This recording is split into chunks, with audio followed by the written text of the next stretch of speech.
the scene that happens after your talk in the garage in season two is one of the most powerful, in my opinion at least, for Judy, because she's basically spent the large majority of the series directing all of her anger inwards towards herself, and she's finally kind of letting it come out and directing it at someone else. So just for you, did that moment kind of feel like, I don't know, like a weight has lifted or a big release because the character was going through that kind of experience?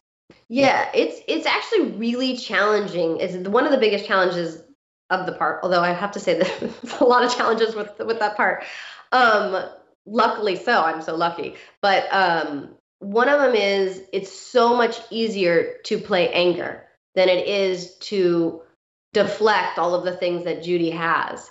It's much easier to let things escalate in a scene and let it feel good and get it out, you know?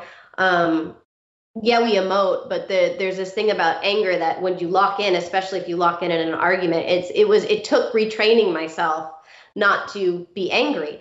So some of that is evident in how locked up it is in even in my body.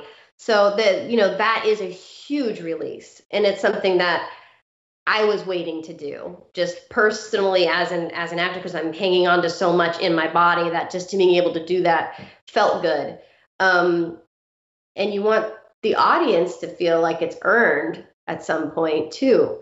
But then she turns right back around and takes it out on herself. So, Yeah. which I think that that's a fascinating piece of the character, and it's something that we sort of stumbled upon in the first season that wasn't exactly written, and just came from me sort of researching people who can't quite get angry and how it turns into this self-loathing, and I don't know, it can turn into two other things that way.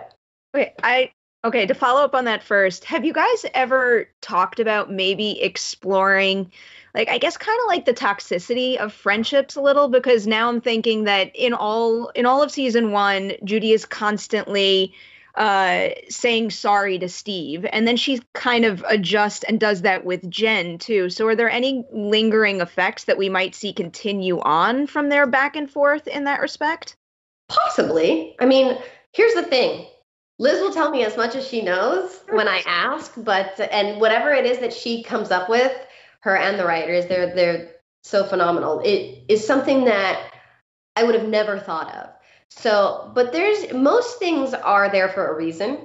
I think with Dead to Me, because there are so many turns and twists, and that there are seeds planted for reasons, and I think they come back and they come back around. And it's always a great joy to me when I realize when I'm reading it, oh, that's something that we laid out in episode one, that now we're seeing it sort of crop up in episode seven. That I love that.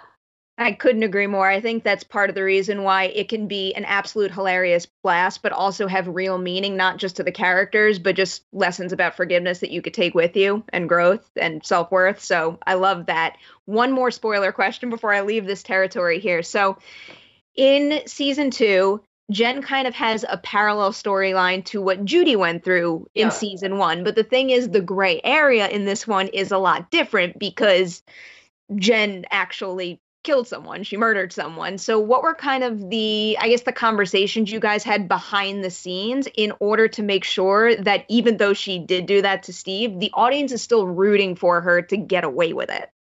Yeah, well, that's the trick of the show. I mean, that to me is the most incredible thing that Liz manages to Mhm. do with the show. Is you would never in a million years want Jen and Judy to be friends if you read on paper what in the first season necessarily what had happened. And I always felt like if you can root for them to be friends, we have accomplished the impossible, because it's counterintuitive in some ways.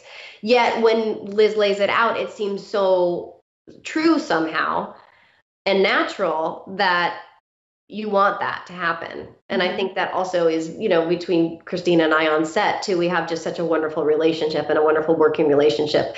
And I think that texture really helps it feel beyond all of the circumstances that are happening in the plot. Season two, it's interesting because Judy forgives fast in some ways. And for me, it was a wonderful challenge to be able to make that forgiveness seem really earnest and true. And it is. She doesn't want to, and I think how they wrote it was so beautiful. I was just, as you know, she's tired of feeling sad and angry, and to be doing that, just to sort of not forgive her would be punishment for herself. And I think that is very true for Judy, but would not be true for other people. It plays so well. Like, I find it so interesting when I have a feeling that I can't assess in a written review kind of way exactly why I'm like, okay, I'm glad this happened with them, even though she did what she did. It's a very difficult thing to process, but you guys pull it off so well and kind of did exactly what you just described. Thank you. Well, that's life, right? You don't necessarily love all the people you should. You know what I mean? You don't make the right decisions when you know you could have. And so I think that's the complexity of the relationships. And for me too, when Judy mourns Steve the way that she does, that is as complex, and for that reason makes it real.